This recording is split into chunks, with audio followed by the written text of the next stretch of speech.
ഉത്തർപ്രദേശിലെ സംഭൽ വിഷയം ആളിക്കത്തിക്കാൻ കോൺഗ്രസ് പ്രതിപക്ഷ നേതാവ് രാഹുലിനെയും പ്രിയങ്കയെയും സംഭലിൽ തടഞ്ഞ പോലീസ് സ്ഥലത്ത് വൻ പോലീസ് സന്നാഹം. ഗൗതം അനന്തനാരായണിലേക്ക്. ഗൗതം, നിലവിലെ സാഹചര്യം.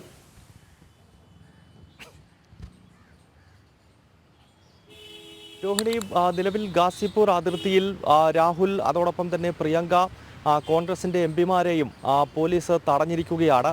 എന്നാൽ ഈ സ്ഥലത്ത് നിന്നും തിരിച്ച് ഡൽഹിയിലേക്ക് മടങ്ങുവാൻ രാഹുലോ അതല്ലെങ്കിൽ മറ്റു നേതാക്കളോ തയ്യാറായിട്ടില്ല. അതിനാൽ ചെറിയ സംഘർഷാവസ്ഥ ഈ സ്ഥലത്തുണ്ട്. രാഹുലിനൊപ്പം കോൺഗ്രസിൻ്റെ ധാരാളം പ്രവർത്തകരും ഈ ഗാസിപൂരിലേക്ക് എത്തിയിരുന്നു. അവിടെ വലിയ പോലീസ് സന്നാഹം രാവിലെ മുതൽ തന്നെ ഉണ്ടായിരുന്നു. എന്തായാലും ഒരു കാര്യം ഉറപ്പാണ്, ഇവർക്ക് സംഭലിലേക്ക് എത്താൻ സാധിക്കത്തില്ല. ഒരു രീതിയിലും അവരെ അവിടെ നിന്നും ഒരടി പോലും മുന്നോട്ട് നീങ്ങാൻ UP പോലീസോ ഡൽഹി പോലീസോ അനുവദിക്കില്ല എന്ന കാര്യത്തിൽ ഒരു തർക്കവുമില്ല. കാരണം കർക്കശമായ നിയന്ത്രണം സാമ്പലിലുണ്ട്.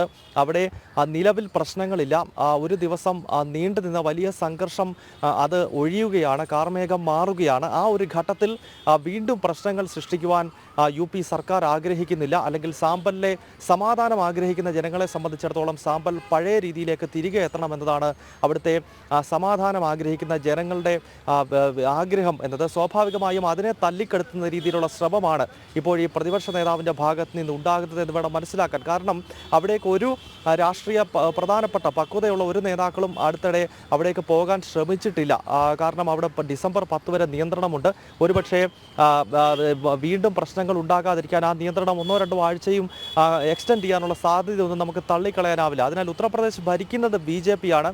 ദേശീയ തലത്തിൽ BJPക്ക് അധികാരമുണ്ട്. പക്ഷേ BJPയുടെ നേതാക്കൾ പോലും ആ പ്രദേശത്തേക്ക് പോകാൻ ശ്രമിച്ചിട്ടില്ല. കാരണം ഈ നിയന്ത്രണങ്ങളുള്ള പശ്ചാത്തലത്തിലാണ്. പുറത്തു നിന്ന് ആരെയും അവിടേക്ക് കടത്തി വിടരുത് എന്നതാണ് നിർദ്ദേശം. അങ്ങനെയുള്ളൊരു സ്ഥലത്തേക്ക് പോകുവാൻ രാഹുൽ ഗാന്ധി ശ്രമിക്കുന്നത് അതൊരു രാഷ്ട്രീയമായി ഈ വിഷയം ആളിക്കത്തിച്ച് വർഗീയ ധ്രുവീകരണം ഉണ്ടാക്കാനാണ് രാഹുലും കൂട്ടരും ശ്രമിക്കുന്നത് എന്ന വിമർശനമാണിപ്പോൾ BJP ഉന്നയിക്കുന്നത്. എന്തായാലും ഗാസിപൂരിൽ ഈ മേഖലയിൽ ഇപ്പോൾ വലിയ പോലീസ് സന്നാഹത്തെ ഉപയോഗിച്ചുകൊണ്ട് രാഹുലിനെയും അതോടൊപ്പം തന്നെ പ്രിയങ്ക വാദ്രയെയും കോൺഗ്രസിൻ്റെ UP അധ്യക്ഷൻ അജയ് റായിയെയും ഒപ്പം കോൺഗ്രസിൻ്റെ UPയിൽ നിന്നുള്ള 6 ലോക്സഭാ MPമാരെയും പോലീസ് തടഞ്ഞിരിക്കുകയാണ്. ഒരു രീതിയിലും ഇവരെ മുന്നോട്ട് വിടില്ല എന്ന നിലപാടിൽ പോലീസ് കൃത്യമായ നിലപാട് സ്വീകരിച്ചിരിക്കുന്നു. എന്നാലും ഇപ്പോൾ അവിടെ ഇരുന്നു കൊണ്ടുള്ള പ്രതിഷേധമാണ് രാഹുലും പ്രിയങ്കയും നടത്തുന്നത്. രോഹിണി. ഗൗതം, ദൃശ്യങ്ങളിൽ വ്യക്തമാണ്, വലിയ പോലീസ് സന്നാഹമുണ്ട്, പ്രവർത്തകർ എത്തിച്ചേർന്നിട്ടുണ്ട്. ഇത്രയും സമയം രാഹുൽ കാറിന് പുറത്ത് നിന്നുകൊണ്ട്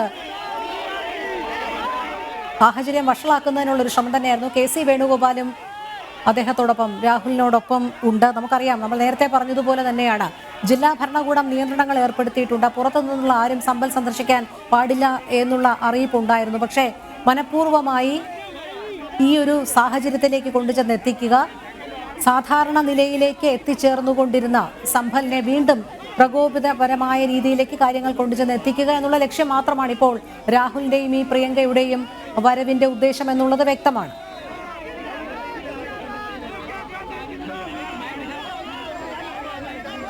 രോഹിണി, അതുതന്നെയാണ് BJP ഉൾപ്പെടെയുള്ള രാഷ്ട്രീയ പാർട്ടികളും ഇപ്പോൾ വിമർശനം ഉന്നയിക്കുന്നത് ഈ ദിശയിൽ തന്നെയാണ്. കാരണം മറ്റ് വിവിധ രാഷ്ട്രീയ പാർട്ടികൾ ദേശീയ തലത്തിലും ഉത്തർപ്രദേശിലും ഒക്കെയുണ്ട്. അവരാരും ഇപ്പോൾ സംഭൽ സന്ദർശിക്കാൻ ശ്രമിക്കാത്തത് രാഷ്ട്രീയ പക്വതയോടെ എടുക്കുന്ന തീരുമാനത്തിൻ്റെ അടിസ്ഥാനത്തിലാണ്. നിയന്ത്രണങ്ങൾ മാറ്റിയതിന് ശേഷം സംഭൽ സന്ദർശിക്കാം, അവിടുത്തെ യഥാർത്ഥ പ്രശ്നം എന്താണെന്ന് പരിശോധിക്കാനുള്ള ജനാധിപത്യപരമായ അവകാശം ഈ രാജ്യത്ത് എല്ലാ രാഷ്ട്രീയ പാർട്ടികൾക്കും എല്ലാ നേതാക്കൾക്കും പൊതുസമൂഹത്തിനുമൊക്കെയുണ്ട്. ആർക്ക് വേണമെങ്കിലും ഈ സ്ഥലം സന്ദർശിക്കാം. പക്ഷേ സംഘർഷം കഴിഞ്ഞ് ഏതാണ്ട് ഒരാഴ്ച മാത്രമാണ് പിന്നിട്ടിരിക്കുന്നത്. മാത്രമല്ല അതൊരു വർഗീയ സ്വഭാവമുള്ള സംഘർഷമാണ് അവിടെ രൂപപ്പെട്ടത്. അതിനാലാണ് ഇപ്പോൾ രാഷ്ട്രീയ നേതാക്കളും മത നേതാക്കളും ഒന്നും അവിടേക്ക് പോകരുത് എന്ന കൃത്യമായ നിർദ്ദേശം ജില്ലാ മജിസ്ട്രേറ്റും അതോടൊപ്പം തന്നെ സംസ്ഥാന സർക്കാരും കൈക്കൊണ്ടിട്ടുള്ളത്. അതിനിടയിൽ അവിടേക്ക് പോയേ പറ്റുമെന്ന് പിടിവാശി പിടിക്കുകയും ആദ്യഘട്ടത്തിൽ സംസ്ഥാന അധ്യക്ഷനെ അയക്കുന്നു. അതിനുശേഷം മുൻ ദേശീയ അധ്യക്ഷനും ഇപ്പോഴത്തെ ലോക്സഭാ പ്രതിപക്ഷ നേതാവ് എന്ന വളരെ പക്വതയുള്ള ഒരു പദവി കൈകാര്യം ചെയ്യുന്ന വ്യക്തി തന്നെ നേരിട്ട് ഈ കലാപബാധിത പ്രദേശങ്ങളിലേക്ക് പോകാൻ ശ്രമിക്കുന്നു. ഇത് സ്വാഭാവികമായും രാഷ്ട്രീയ നാടകമാണ് എന്ന് BJP വിമർശിക്കുന്നുണ്ട്. അതോടൊപ്പം ഇതൊരു പക്വതയില്ലാത്ത നീക്കമാണ് എന്ന വിമർശനം പൊതുസമൂഹത്തിനിടയിൽ നിന്നും സ്വാഭാവികമായും ഉയർന്നു വന്നാൽ അതിൽ തെറ്റില്ല. കാരണം കലാപബാധിത മേഖലകളിൽ നിയന്ത്രണങ്ങൾ ഏർപ്പെടുത്തുന്നത് ഇതാദ്യമായിട്ടല്ല. അത്തരം കലാപങ്ങൾ മറ്റ് ഗ്രാമങ്ങളിലേക്കും മറ്റ് നഗരങ്ങളിൽ വ്യാപിക്കാതിരിക്കാനും ഇപ്പോൾ തണുത്തു നിൽക്കുന്ന സംഘർഷം വീണ്ടും ഉണ്ടാകാതിരിക്കാൻ വേണ്ട മുൻകരുതൽ നടപടി എന്ന നിലയിലാണ് അത്തരം നിയന്ത്രണങ്ങൾ ജില്ലാ ഭരണകൂടമാണെങ്കിലും പോലീസ് ആണെങ്കിലും ഏർപ്പെടുത്തുന്നത്. അത് സ്വാഭാവികമായും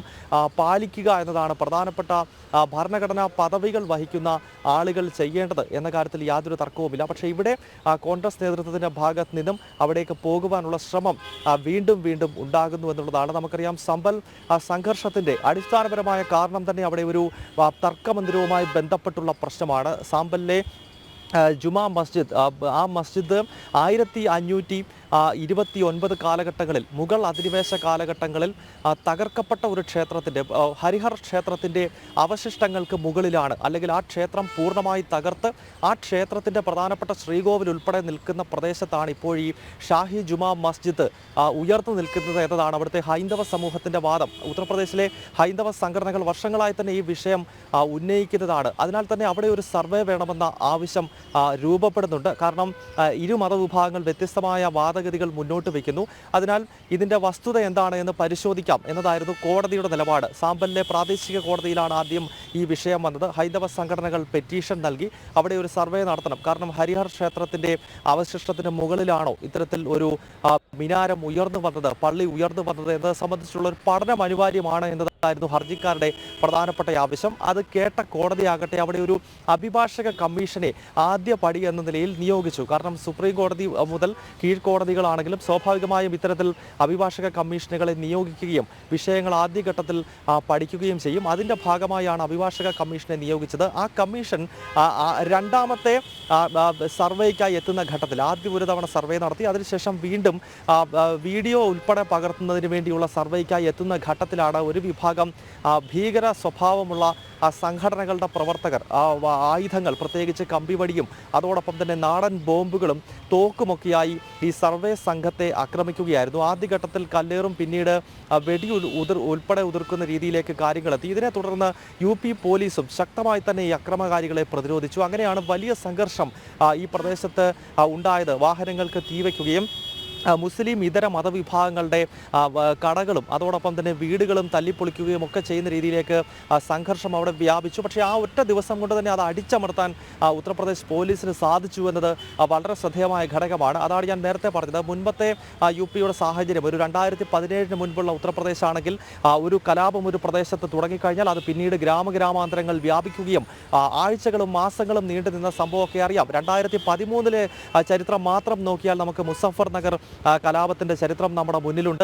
അന്ന് ദേശീയ തലത്തിൽ UPA സർക്കാരും ഉത്തർപ്രദേശിൽ സമാജ്വാദി പാർട്ടിയുടെ ഭരണവുമായിരുന്നു. അതിന് തൊട്ടടുത്ത് തന്നെ മുസഫർ നഗറിൽ നിന്നും പിന്നീട് അത് കൈറാനിയിലേക്ക് കലാപം വ്യാപിക്കുന്നു. കൈറാനിയിൽ നിന്നും ആയിരക്കണക്കിന് ഹിന്ദു കുടുംബങ്ങൾ പലായനം ചെയ്ത് മറ്റ് ദേശങ്ങൾ, ഉത്തർപ്രദേശിൻ്റെ മറ്റു ഭാഗങ്ങളിലേക്ക് പോയതൊക്കെ നമുക്കറിയാം. അത് കേവലം വർഷങ്ങൾക്ക് മുൻപ് മാത്രം, ഒരുപാട് നാളുകൾക്ക് മുൻപല്ല. 2013 14 ഒക്കെ ചരിത്രമാണിത്. പക്ഷേ 2017 ശേഷം നമ്മൾ പ്രത്യേകം ശ്രദ്ധിക്കേണ്ടത് ആ തീയതിയാണ്. 2017 ശേഷം ഉത്തർപ്രദേശിൽ കാര്യമായ വലിയ കലാപങ്ങൾ ഉണ്ടായിട്ടില്ല. ചെറിയ ചെറിയ പൊട്ടിത്തെറികളുണ്ട്. അത് സ്വാഭാവികമായും വിഭജനത്തിൻ്റെ പാപഭാരം പേറുന്ന ഒരു ജനത, സ്വാഭാവികമായും അതുമായി ബന്ധപ്പെട്ടുള്ള പ്രശ്നങ്ങൾ, വർഗീയമായ സ്വഭാവത്തിലുള്ള സംഘർഷങ്ങൾ പല ഘട്ടങ്ങളിലും നമ്മുടെ രാജ്യത്ത് ഉണ്ടാകുന്നുണ്ട്. പക്ഷേ അതൊന്നും മാസങ്ങളും ആഴ്ചകളും നീണ്ടു നിൽക്കുന്നത് പോലെയുള്ള ഒരു വലിയ യുദ്ധമായി, രണ്ട് മതവിഭാഗങ്ങൾ തമ്മിലുള്ള തുടർച്ചയായ സംഘർഷമായി അത് മാറുന്നില്ല.